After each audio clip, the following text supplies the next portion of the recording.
नमस्कार दोस्तों, आप सभी का अपना चैनल हिंदी जंक्शन पर स्वागत है। मैं परवेश कुमार सिन्हा आज आपके लिए और एक महत्वपूर्ण वीडियो लेकर उपस्थित हुआ हूं।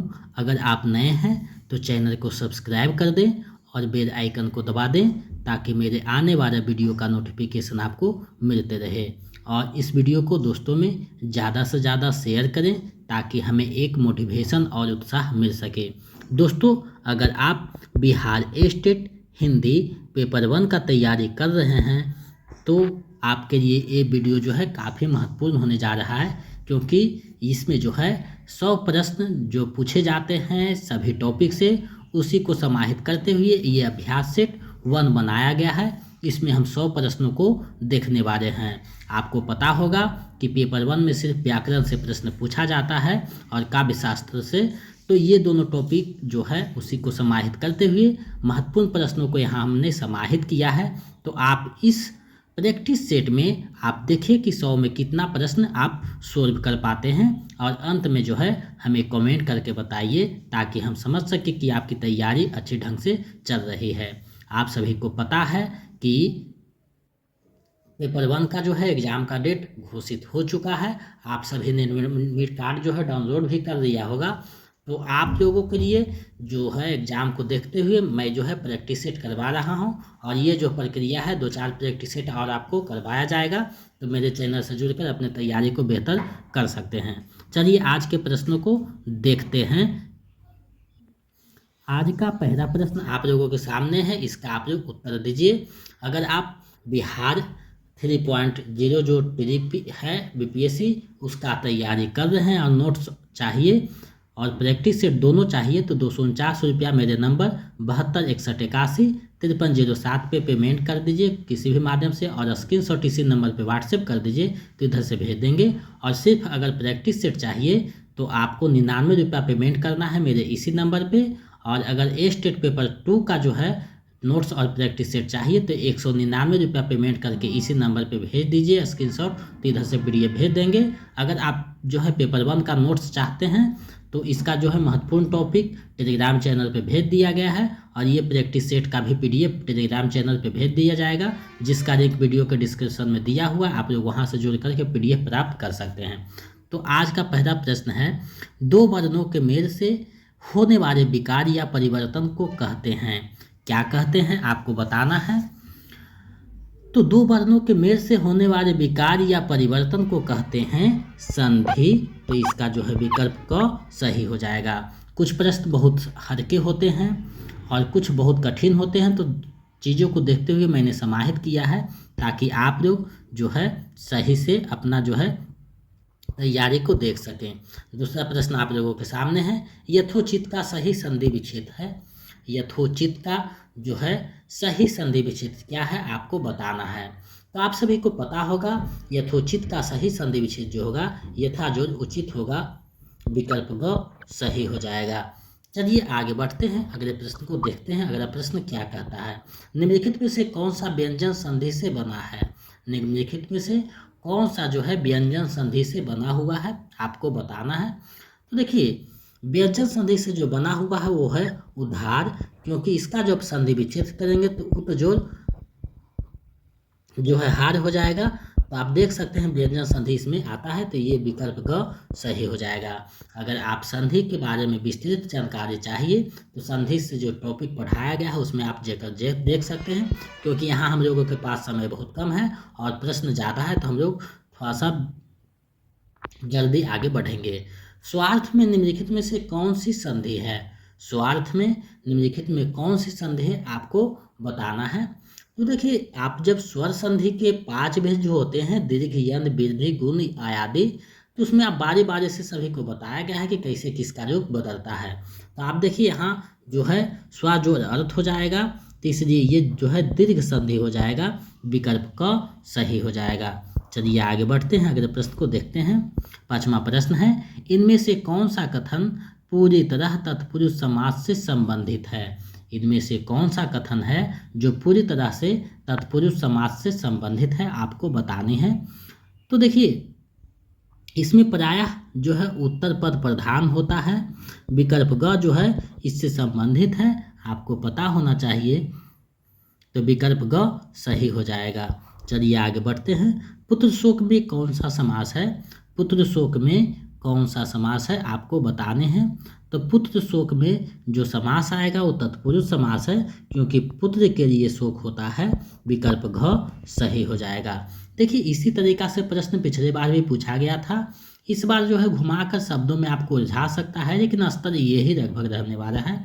तो आप लोग जो है अच्छे से व्याकरण का जो है स्टडी करें। अगर व्याकरण का बुक नहीं है तो डॉक्टर वासुदेव नंदन प्रसाद का जो है व्याकरण लेकर अच्छे से जो है देखें।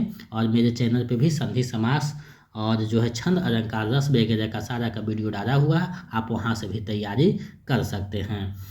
और वीडियो को ज़्यादा से ज़्यादा शेयर करें, क्योंकि आप लोगों के रिक्वेस्ट पर कमेंट को देखते हुए मैंने जो है ये अभ्यास सेट करवाया है, ताकि आप लोग जो है अपनी स्तर को देख सकें और प्रैक्टिस में आ सकें, क्योंकि एग्ज़ाम नज़दीक है, उसी को देखते हुए ये बनाया गया है। किस समास का समस्त पद वाक्य में क्रिया विशेषण का काम करता है? आपको बताना है कि किस समास का समस्त पद वाक्य में क्रिया विशेषण का काम करता है। आप जो है इसका बताइए।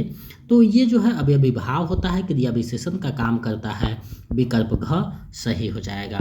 चलिए आगे बढ़ते हैं, अगले प्रश्न को देखते हैं। अवयवी भाव समास का उदाहरण है। अवयवी भाव समास का उदाहरण कौन सा है आपको बताना है। तो देखिए अवयवी भाव का जो उदाहरण हो जाएगा, आप जब देख सकते हैं कि पद पर जो है अवयवी भाव का उदाहरण है, दोनों पद प्रधान, विकल्प का सही हो जाएगा। और बाकी जो है अवयवी भाव समास से संबंधित नहीं है। चलिए आगे बढ़ते हैं।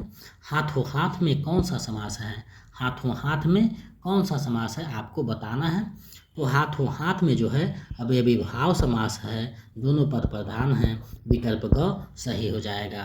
तो समास से आपको लगभग 4-5 प्रश्न पूछे जाते हैं, संधि से 4-5 प्रश्न पूछे जाते हैं। तो इन सारे टॉपिक को अच्छे से देख करके जाइएगा, ताकि आपका एक एक अंक जो है जुड़ सके, क्योंकि 1-2 अंक से किसी का रिजल्ट नहीं होता है, तो बहुत समस्या होती है, पछतावा भी होता है। तो आप इसे पूरा कीजिए। निम्नलिखित में से कौन सा कर्मधारय समास का उदाहरण है?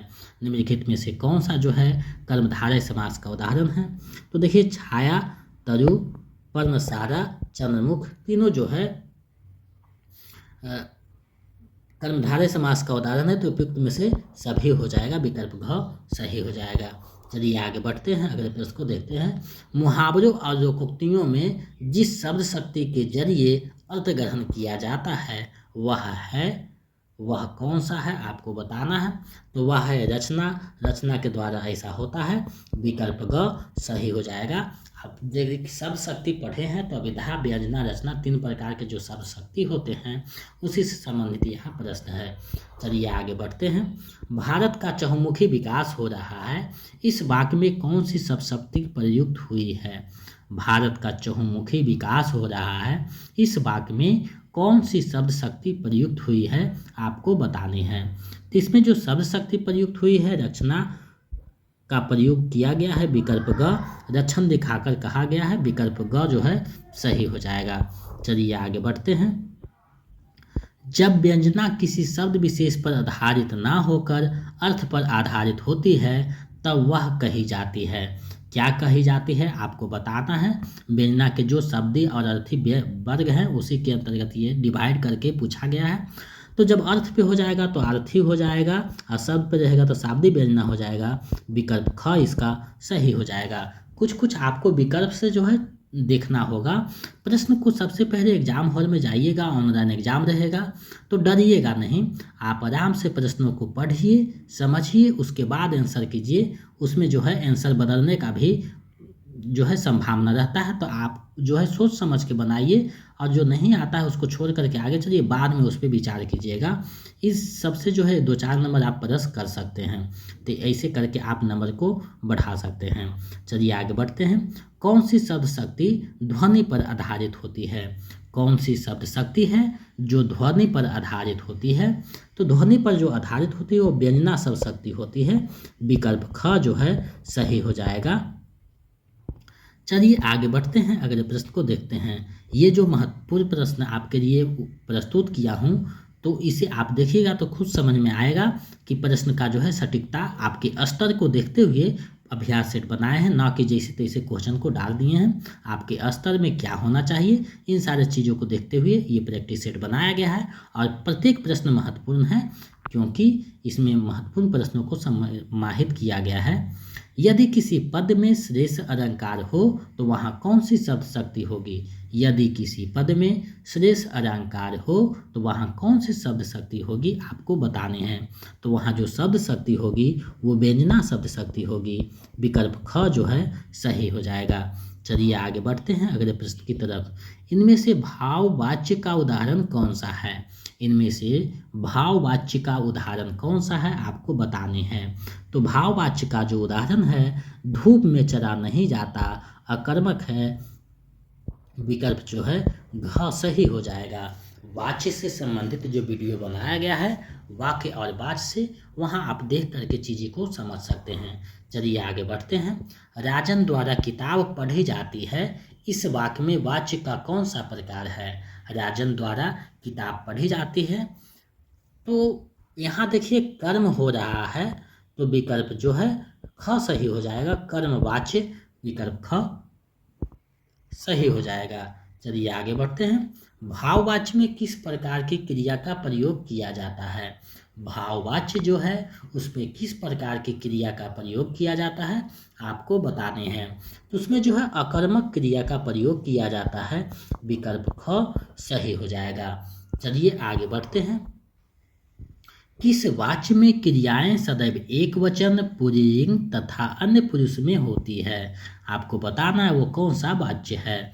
तो वो जो वाच्य है वो भाववाच्य में वैसा होता है।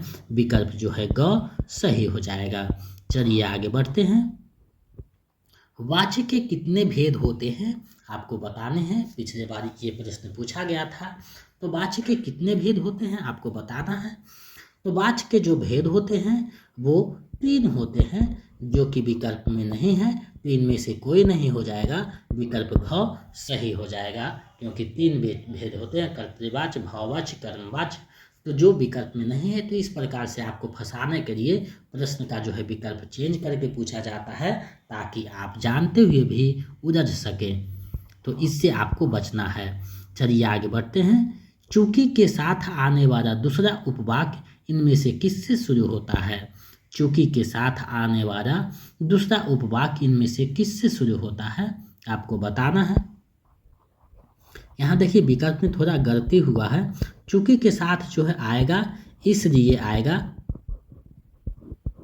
क्योंकि जब आप वाक्य बनाइएगा तो आपको पता चलेगा चूंकि वह बीमार था इसलिए बाजार नहीं जा सका। तो इस प्रकार के जो है तो चूंकि के साथ इसलिए आएगा, जो कि विकल्प में नहीं है। तो आप इसे देख लीजिएगा, पीडीएफ में इसे सुधार कर दिया जाएगा, ताकि जो है सुधार करके आपको दिया जा सके। तो विकल्प इसका सुधार दिया जाएगा। यहाँ टाइपिंग थोड़ा सा मिस्टेक हुआ है। चलिए आगे बढ़ते हैं।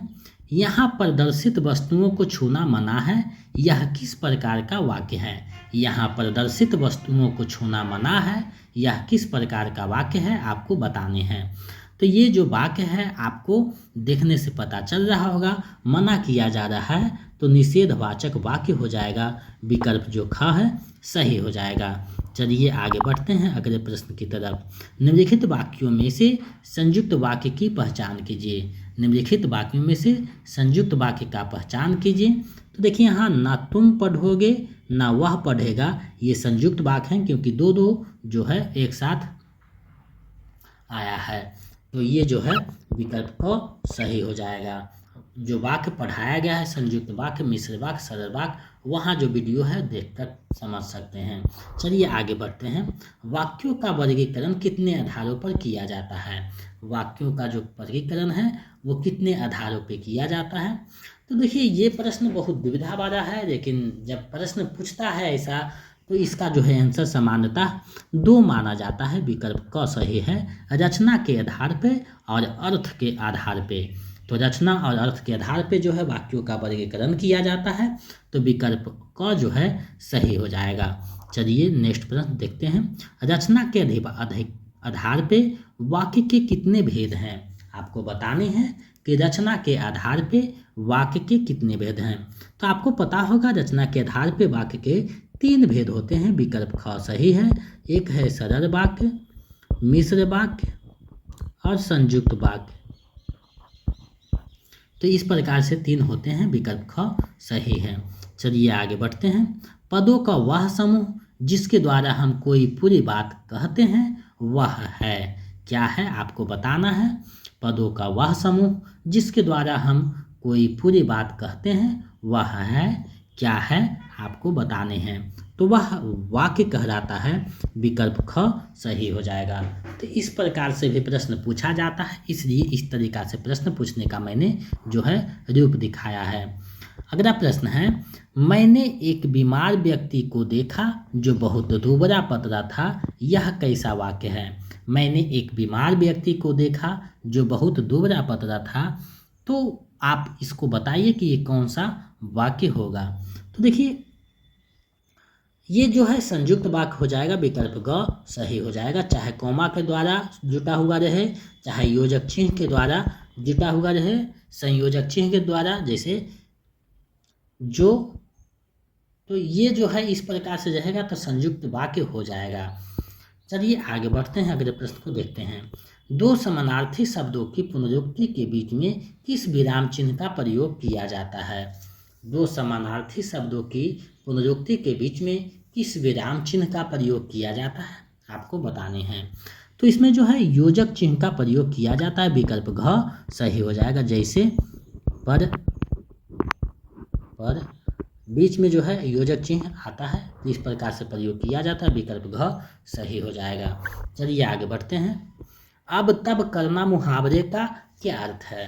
अब तब करना मुहावरे का क्या अर्थ है आपको बताने हैं।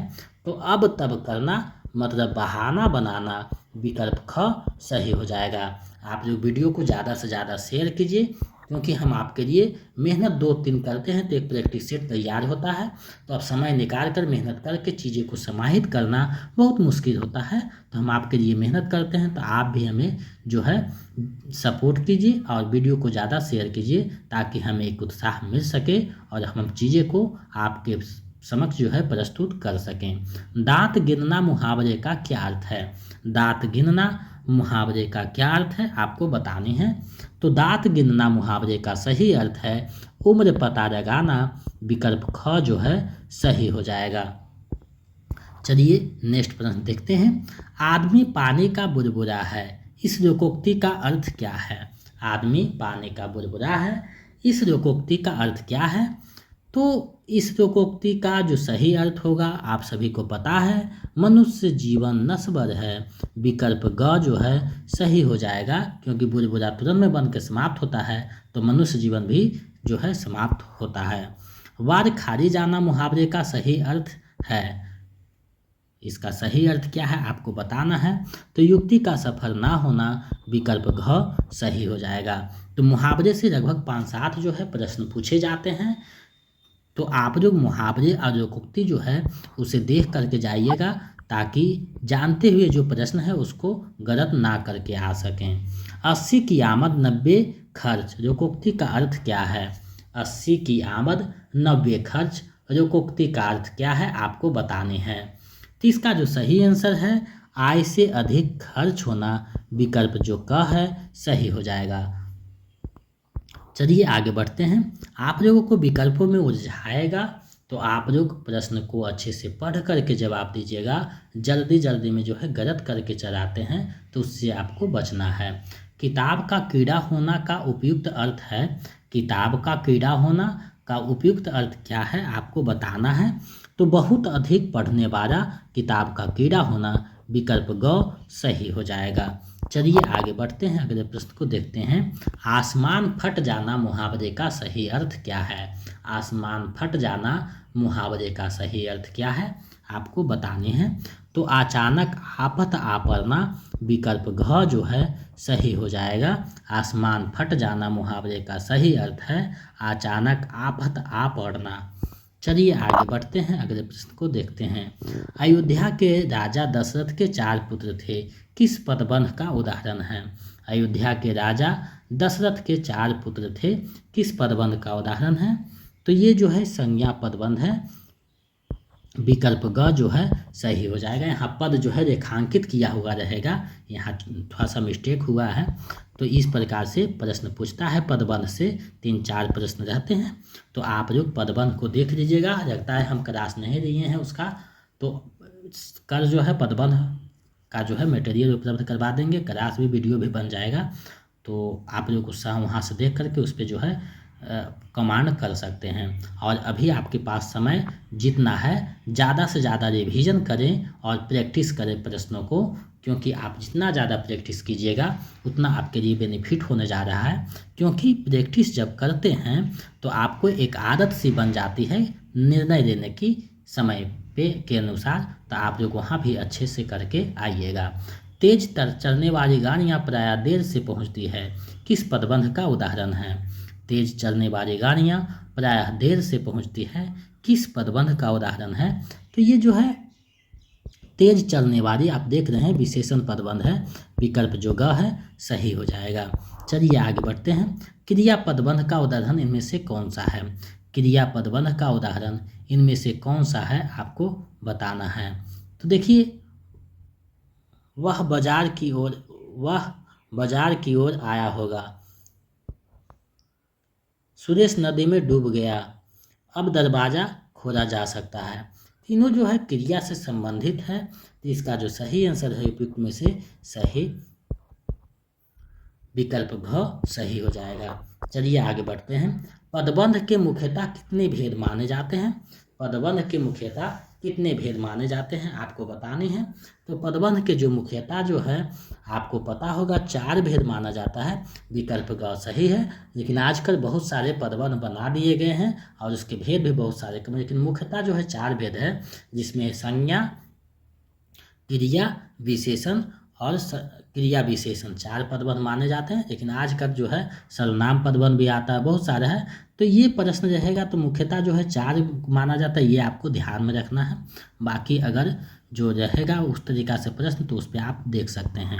चलिए आगे बढ़ते हैं। देखो यह आसमान में उड़ने वाला पक्षी कैसे लहरें देता हुआ उड़ता ही जा रहा है, इस वाक्य में कौन सा पदबंध नहीं है?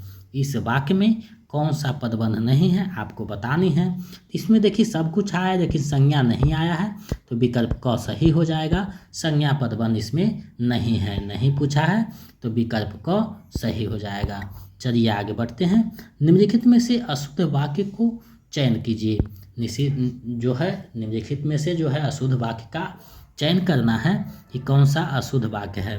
तो आपको देखिए 1 दर्जन केले लाओ बिल्कुल सही है, मैं कार से दिल्ली गई बिल्कुल सही है, मैंने आज 1 रोटी खाई ये भी सही है, प्रज्ञा प्रतिदिन अनेकों किताबें पढ़ती है, ऐसा अनेकों नहीं अनेक हो जाएगा, इसलिए ये गलत है और गलत को छाटने की कहा, विकल्प घ सही हो जाएगा क्योंकि अशुद्ध वाक्य का चयन करने को बोला है।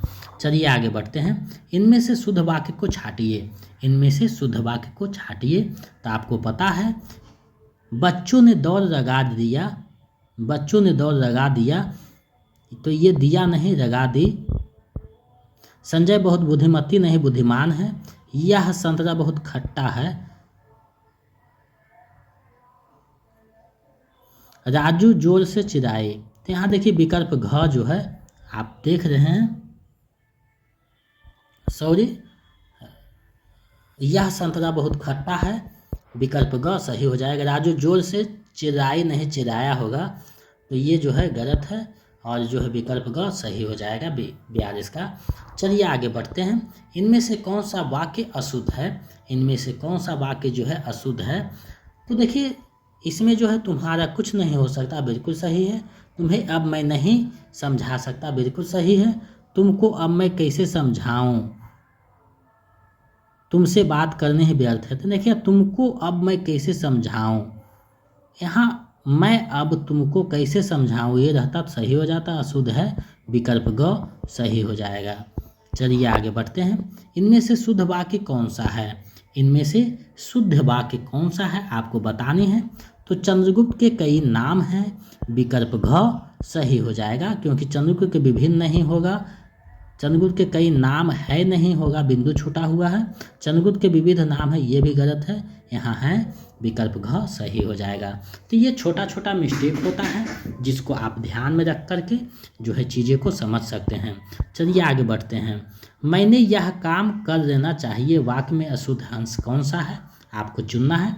तो मैंने यह काम कर लेना, यानी मैंने की जगह होगा मुझे ये काम कर लेना चाहिए, विकल्प क जो है सही हो जाएगा, क्योंकि यही पॉइंट जो है गलत है।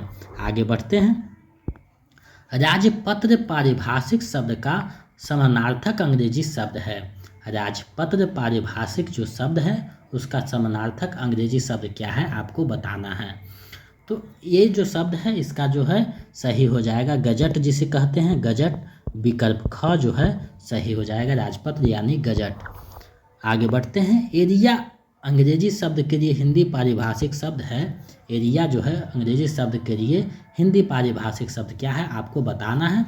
तो एरिया को क्षेत्र कहते हैं, विकल्प ख सही हो जाएगा, क्योंकि अंचल दूसरा चीज़ है, खंड थोड़ा सा भाग है, मंडल भी थोड़ा सा भाग है, तो क्षेत्र हो जाएगा, विकल्प ख सही है। आगे बढ़ते हैं। राजकोष पारिभाषिक शब्द का समानार्थक अंग्रेजी शब्द क्या है। राजकोष, तो इसका जो सही आंसर विकल्प घ हो जाएगा, एक्चेक्वर जो है सही हो जाएगा, विकल्प घ सही हो जाएगा। चलिए आगे देखते हैं अगले प्रश्न को। अगला प्रश्न क्या कहता है। फैक्सिमिलर अंग्रेजी शब्द के लिए हिंदी पारिभाषिक शब्द है। इसके लिए जो है कौन सा पारिभाषिक शब्द है आपको बताना है। तो इसके लिए जो है प्रतिकृति हो जाता है, विकल्प घ सही हो जाएगा। ये पारिभाषिक और तकनीकी शब्द जो टॉपिक है वहाँ से ये प्रश्न ऐसे पूछा जाता है, तो इसको आप लोग देख लीजिएगा। चलिए आगे देखते हैं। डिफेरेकेशन अंग्रेजी शब्द के लिए हिंदी पारिभाषिक शब्द क्या है आपको बताना है। तो इसके लिए जो शब्द आता है उसको बोलते हैं गबन, विकल्प क जो है सही हो जाएगा। तो इस प्रकार से जो है पारिभाषिक शब्द से संबंधित प्रश्न पूछा जाता है। पिछले बार नहीं था, हो सकता है इस बार पूछा जाए, तो इसे आप लोग ध्यान में रखिएगा। चलिए आगे बढ़ते हैं। हिंदी व्याकरण में विस्तार निम्न में से किसका शाब्दिक अर्थ है। हिंदी व्याकरण में विस्तार निम्न में से किसका जो है शाब्दिक अर्थ है आपको बताने हैं। तो विस्तार जो है प्रबंध का शाब्दिक अर्थ है, विकल्प ग जो है सही हो जाएगा। चलिए अगले प्रश्न की तरफ बढ़ते हैं। वीर रस में कौन से गुण की प्रधानता रहती है। वीर रस में कौन से गुण की प्रधानता होती है आपको बताने हैं। तो वीर रस में जो है ओज गुण की प्रधानता होती है, विकल्प क सही हो जाएगा। चलिए नेक्स्ट प्रश्न देखते हैं। कंकन किंकिन नुपुर धुनी सुनी, कहत रखन सनराम हृदय गुनी में कौन सा काव्य गुण है। इसमें जो है कौन सा काव्य गुण है आपको बताने हैं। तो नुपुर धुनी सुनना ये सब सारे जो है माधुर्य गुण में आ जाता है, विकल्प जो ग है सही हो जाएगा। जब काव्य के गुण पढ़िएगा तो आपको जो है वहाँ समझ में आएगा ओज प्रसाद माधुर्य क्या है, बारी बारी से जो है वहाँ बताया गया है, चीज़ें को आप वहाँ से समझ सकते हैं। चलिए नेक्स्ट प्रश्न देखते हैं। निम्नलिखित में से किसे जो है संचारी भाव भी कहते हैं। निम्नलिखित में से किसे संचारी भाव भी कहते हैं। तो आप सभी को पता होगा कि व्यभिचारी जो भाव है उसे संचारी भाव भी कहा जाता है, विकल्प ख सही हो जाएगा, क्योंकि भरत मुनि का जो रस सूत्र है विभावानुभावा व्यभिचारी संयोगाद रस निष्पत्ति, तो यहाँ आप समझ सकते हैं कि व्यभिचारी भाव को ही संचारी भाव कहा जाता है। तो ये जो है आप यहाँ से देख सकते हैं। चलिए आगे बढ़ते हैं, अगले प्रश्न को देखते हैं। अगला प्रश्न क्या कहता है। इनमें से किसे उज्ज्वल रस या मधुर रस भी कहते हैं। इनमें से किसे उज्ज्वल रस या मधुर रस भी कहा जाता है। तो उज्ज्वल या मधुर रस के लिए जो है भक्ति रस आ जाएगा, विकल्प क जो है सही हो जाएगा। चलिए आगे बढ़ते हैं। हृदय में मूल रूप से विद्यमान रहने वाले भावों को क्या संज्ञा दी जाती है। जो हृदय में विद्यमान रहता है पहले से ही, वो भाव को कौन सी संज्ञा दी जाती है। तो उसे जो है अस्थाई भाव कहा जाता है, विकल्प ग सही हो जाएगा। जो संचारी भाव के जो है सहयोग से, अनुभाव विभाव के संयोग से जो है जगता है, तो विकल्प ग सही हो जाएगा। विभाव के प्रकार कौन से हैं। विभाव के प्रकार कौन से हैं आपको बताने हैं। तो विभाव के दो प्रकार होते हैं, आरंभन और उद्दीपन। विकल्प ग सही हो जाएगा। चलिए आगे बढ़ते हैं। प्रत्येक रस में संचरण करने वाले भाव को क्या कहते हैं? प्रत्येक रस में संचरण करने वाले भाव को क्या कहते हैं? तो उसे कहते हैं संचारी भाव। विकल्प ख सही हो जाएगा। तो इस प्रकार से जो है रस से संबंधित प्रश्न पूछा जाता है। जो महत्वपूर्ण प्रश्न है उसे मैंने समाहित किया है। रस सूत्र के जनक माने जाते हैं। रस सूत्र के जनक कौन माने जाते हैं? तो रस सूत्र के जनक जो है भरत मुनि माने जाते हैं। विकल्प ख सही होगा। इन्होंने अपने पुस्तक नाट्य शास्त्र में जो 8 रस का चर्चा किया है, सबसे पहले रस सूत्र का व्याख्या इन्होंने ही किया था, इसलिए इन्हें रस सूत्र के जनक माने जाते हैं, माना गया है। इसलिए इसका सही आंसर विकल्प ख हो जाएगा और जो है भरत मुनि सही हो जाएंगे। रस संप्रदाय के प्रवर्तक भी यही हैं। क्वेश्चन कैसे भी घुमा के पूछे तो आपको डरना नहीं है, अच्छे से आंसर करके आना है। चलिए आगे बढ़ते हैं। आप लोग वीडियो को ज़्यादा से ज़्यादा शेयर कीजिए, क्योंकि हम आपके लिए बहुत मेहनत करके चीज़ों को संग्रहित करते हैं। किस भाव के परिपक्व अवस्था को रस कहा जाता है?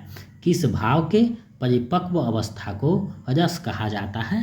तो अस्थाई भाव के जो परिपक्व अवस्था होता है उसे रस कहा जाता है। विकल्प घ सही हो जाएगा। रस के जो अस्थाई भाव हैं उसको याद करना है, क्योंकि वहाँ से भी प्रश्न पूछा जाता है। देखिए प्रश्न आ गया, जुगुप्सा का अस्थाई भाव किस रस से संबंधित है? जुगुप्सा का अस्थाई भाव किस रस से संबंधित है? तो ये जो है विभक्त रस से संबंधित है। विकल्प जो ग है सही हो जाएगा। चलिए आगे बढ़ते हैं। किस रस को रसराज कहा जाता है? किस रस को रसराज कहा जाता है आपको बताना है। तो देखिए भक्ति भी नहीं होगा, वीर भी नहीं, शांति भी नहीं, इनमें से कोई नहीं हो जाएगा, क्योंकि श्रृंगार रस को जो है रसराज कहा जाता है, जो कि विकल्प में नहीं है। तो इस प्रकार से प्रश्न पूछा जाता है उलझाने के लिए, तो आपको जो है इससे बचना है, समझना है और अपने को जो है संयमित रखना है। चलिए आगे बढ़ते हैं। दुख ही जीवन की कथा रही, क्या कहूँ आज जो नहीं कही। उपयुक्त पंक्ति में कौन सा रस है? उपयुक्त पंक्ति में कौन सा रस आया है आपको बताना है। तो ये दुख की बात कर रहा है, तो ये करुणा हो जाएगा। विकल्प का जो है करुण रस हो जाएगा। चलिए आगे बढ़ते हैं। श्रृंगार रस का अस्थाई भाव क्या है? श्रृंगार रस का अस्थाई भाव क्या है? देखिए श्रृंगार गलत लिखा हुआ है, थोड़ा सा टाइपिंग मिस्टेक है, तो इस पे आप लोग ध्यान नहीं दीजिएगा। श्रृंगार रस का जो अस्थाई भाव है वो क्या है? तो भय भी नहीं होगा, क्रोध भी नहीं होगा, हास भी नहीं होगा, तो इसका कोई नहीं हो जाएगा, क्योंकि श्रृंगार रस का अस्थाई भाव रति होता है, जो कि विकल्प में नहीं है। तो विकल्प घ सही हो जाएगा। चलिए आगे बढ़ते हैं। चौपाई के प्रत्येक चरण में कितनी मात्राएं होती है? चौपाई के प्रत्येक चरण में कितनी मात्राएं होती है? तो आपको पता होगा चौपाई के चारों चरणों में 16 मात्राएं करके होती है। विकल्प ग जो है सही हो जाएगा। चलिए नेक्स्ट प्रश्न को देखते हैं। छंद का सर्वप्रथम उल्लेख कहाँ मिलता है? छंद का सर्वप्रथम उल्लेख कहाँ मिलता है आपको बतानी है। तो छंद का सर्वप्रथम उल्लेख ऋग्वेद में मिलता है। विकल्प क सही हो जाएगा। चलिए आगे बढ़ते हैं। छंद को पढ़ते समय आने वाले विराम को क्या कहते हैं? छंद को पढ़ते समय आने वाले विराम को क्या कहते हैं? तो उसे यति कहते हैं। विकल्प घ जो है सही हो जाएगा। ये प्रश्न पिछले बार पूछा गया था, बहुत ही महत्वपूर्ण प्रश्न है, इसे आप लोग ध्यान में रखिएगा। किस छंद में 26 मात्राएं होती है तथा 14-12 पर यति होती है? 14-12 पर यति होती है। इसको आपको बताना है कि वो कौन सा जो है छंद है जिसमें 14-12 पे यति होती है। तो वो जो छंद है वो गीति का है। विकल्प ग सही हो जाएगा। चलिए नेक्स्ट प्रश्न को देखते हैं। आप इसके बारे में ज़्यादा जानना चाहते हैं तो छंद से संबंधित जो वीडियो है उसको आप लोग देखिए, वहाँ चीज़ें को बताया गया है। दोहा और रोरा के संयोग से बनने वाला छंद क्या है? तो दोहा और रोरा के संयोग से जो बनने वाला छंद है वो कुंडलिया है। विकल्प जो ख है सही हो जाएगा। चलिए आगे बढ़ते हैं। गणों की संख्या कितनी होती है? गणों की संख्या कितनी होती है आपको बतानी है। तो गणों की संख्या जो है 8 है। यगन मगन इसी तरीक़ा से बढ़ता है। या माता राजभनस पे आप लोग बैठा सकते हैं, बैठा हुआ है, जो कि आपको पीडीएफ में बताया गया है। विकल्प ख सही हो जाएगा। चलिए आगे बढ़ते हैं। यगन में कितने रघु और गुरु वर्ण होते हैं? तो यगन में जो है 1 रघु और 2 गुरु होता है। विकल्प क जो है सही हो जाएगा। ये जो सूत्र है इसको आप लोग ध्यान में रखिएगा ताकि आप समझ सके। इससे संबंधित एक प्रश्न पूछा जाता है। चलिए आगे बढ़ते हैं। निम्नलिखित में से कौन सा वर्णिक छंद नहीं है? निम्नलिखित में कौन सा जो है वर्णिक छंद नहीं है आपको बताना है। तो हरिगीतिका जो है वर्णिक छंद नहीं है। विकल्प घ सही हो जाएगा। चलिए आगे बढ़ते हैं। यति मात्रा चरण आदि का संबंध किससे है? यति मात्रा चरण आदि का संबंध किससे है? तो इसका जो सीधा संबंध छंद से होता है। विकल्प ख सही हो जाएगा। इस प्रकार से भी प्रश्न पूछा जाता है। चलिए आगे बढ़ते हैं। मुक्तक छंद के सर्वाधिक सार्थक छायावादी कवि कौन है? मुक्तक छंद के जो है सर्वाधिक जो है सार्थक छायावादी कवि कौन सा है आपको बताना है। तो देखिए, मुक्तक छंद के प्रयोक्ता या प्रथम प्रयोक्ता केचुआ छंद, रबर छंद जिसे कहते हैं, उसके जो प्रथम प्रयोक्ता माने जाते हैं वो सूर्यकांत त्रिपाठी निराला माने जाते हैं। विकल्प ग जो है सही हो जाएगा। चलिए नेक्स्ट प्रश्न देखते हैं। निम्न में सममात्रिक छंद का कौन सा उदाहरण है? सममात्रिक छंद का उदाहरण कौन सा है? यानी जिसके प्रत्येक चरण में सम संख्या होता है। तो वो देखिए चौपाई है, 16 होता है। विकल्प ग जो है सही हो जाएगा। चलिए नेक्स्ट प्रश्न देखते हैं। बांधा था विधु को किसने, इनकारी जंजीरों से, मनिवारे फनियों का मुख्य, क्यों भरा हुआ हीरो से। इसमें कौन सा अलंकार है आपको बताना है। इनमें कौन सा अलंकार है? अलंकार से संबंधित वीडियो में आपको बताया गया है। तो ये जो है अतिशयोक्ति अलंकार है। विकल्प घ सही हो जाएगा, क्योंकि बढ़ा चढ़ाकर बात जो है की गई है। चलिए आगे बढ़ते हैं। जहाँ एक शब्द के साथ अनेक अर्थ चिपके रहते हैं वहाँ कौन सा अलंकार होता है? तो वहाँ जो है श्रेष्ठ अलंकार होता है। विकल्प ख सही होगा, क्योंकि श्रेष्ठ अलंकार का नियम है कि एक शब्द में विशेष अर्थ चिपके हों, अनेक अर्थ चिपके हों। चलिए नेक्स्ट प्रश्न देखते हैं। नहीं पराग नहीं मधुर मधु, नहीं विकास यही कार, अरे करिए सो कवि बंधियो, आगे कौन हरार। इसमें कौन सा अलंकार है? इनमें जो है कौन सा अलंकार है आपको बताना है। इसमें अन्योक्ति अलंकार है। विकल्प ख सही हो जाएगा। चलिए नेक्स्ट प्रश्न देखते हैं। निम्नलिखित में कौन अर्था अलंकार है? निम्नलिखित में कौन जो है अर्था अलंकार है आपको बताना है।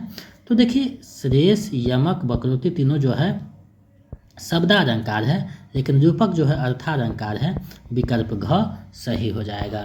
चलिए देखते हैं, आगे बढ़ते हैं। चरण कमर बंदो हरिराई, इस काव्य में कौन सा अलंकार है? इस काव्य में कौन सा अलंकार है? इसमें जो है रूपक अलंकार जो है विकल्प ख जो है सही हो जाएगा। चलिए आगे बढ़ते हैं। तरनी तनुजा तट तमार, तरुवर बहु छाए, झुके कुजो सो जर परसन, हित मनहु सुहाए।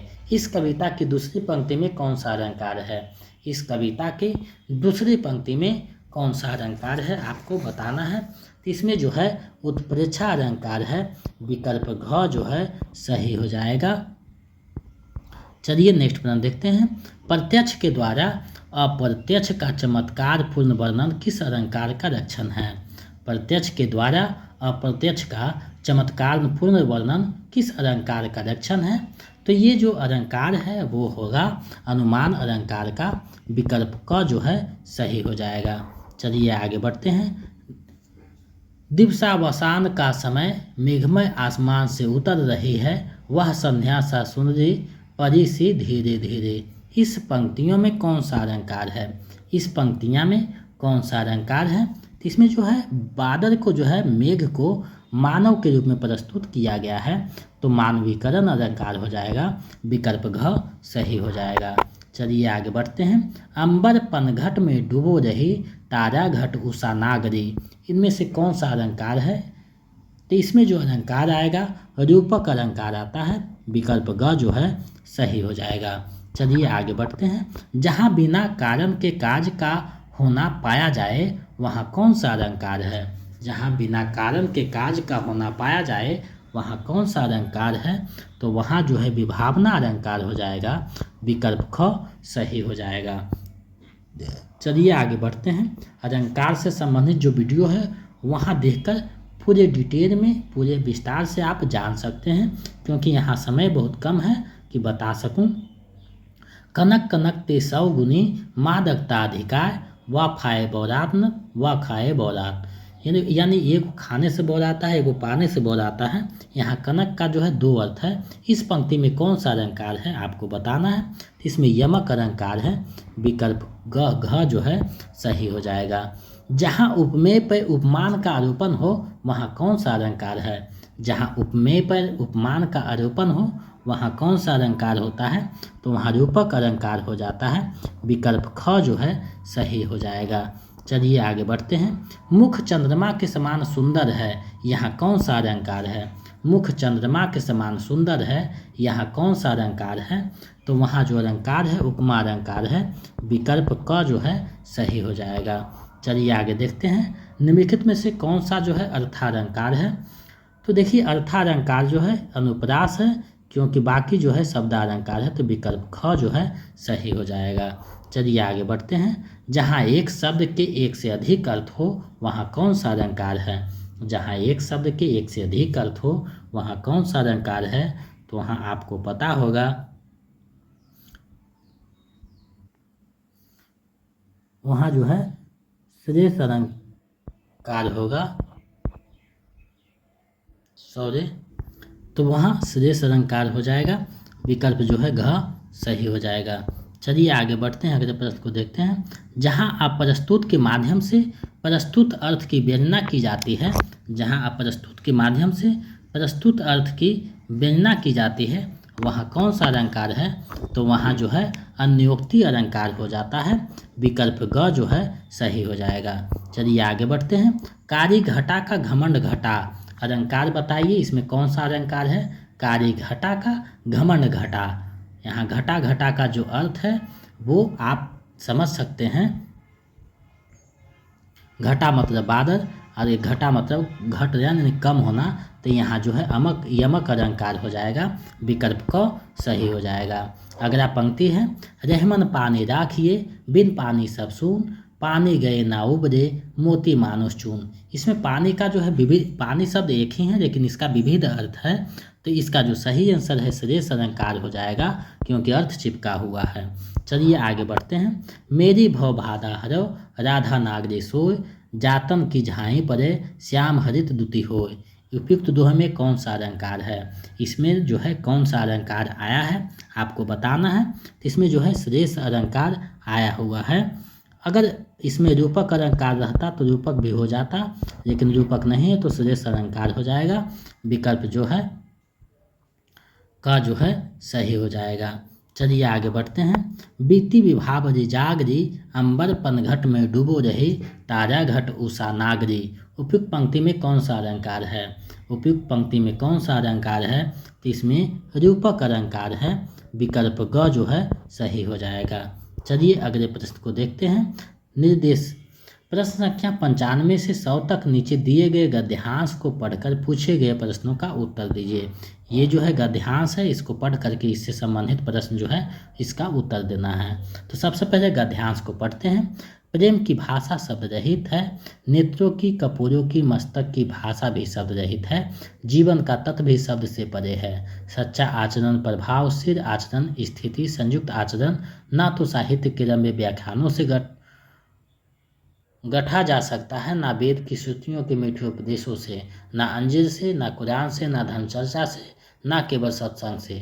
जीवन के अरण्य में घुसे हुए पुरुष के हृदय पर प्रकृति और मनुष्य के जीवन के मौन व्याख्यानों के यत्न से सुनार के छोटे हथौड़े के मन चोटों की तरह आचरण का रूप प्रत्यक्ष होता है। अब इससे संबंधित जो प्रश्न है उसको देखते हैं। तो प्रेम की भाषा है, प्रेम की भाषा कैसी है, तो शब्द रहित है, चर्चा किया जा चुका है, विकल्प घ सही हो जाएगा। जो गद्यांश रहेगा तो आपको जो भी गद्यांश है उस प्रश्न का जवाब गद्यांश के अनुसार ही देना है। अगर गद्यांश में लिखेगा कि जो सूर्य जो है पश्चिम से उगता है, तो आपको पश्चिम से ही उगाना है, क्योंकि गद्यांश में अपने मन से जवाब नहीं देना है, गद्यांश के अनुसार ही आपको जवाब देना है। इस बात को ध्यान में रखिएगा। अरण्य का शाब्दिक अर्थ है, अरण्य का शाब्दिक अर्थ क्या है आपको बताना है। तो अरण्य मतलब होता है जंगल, विकल्प ख जो है सही हो जाएगा। चलिए आगे बढ़ते हैं। यत्न से आशय है, यत्न से क्या आशय है, तो यत्न मतलब प्रयास करना, विकल्प ग जो है सही हो जाएगा। चलिए आगे बढ़ते हैं। गद्यांश में किसकी महिमा का वर्णन है, गद्यांश में किसकी महिमा का वर्णन किया गया है, तो आचरण की महिमा का वर्णन किया गया है, विकल्प क सही हो जाएगा। चलिए इस वीडियो का अंतिम और 100वां प्रश्न देखते हैं।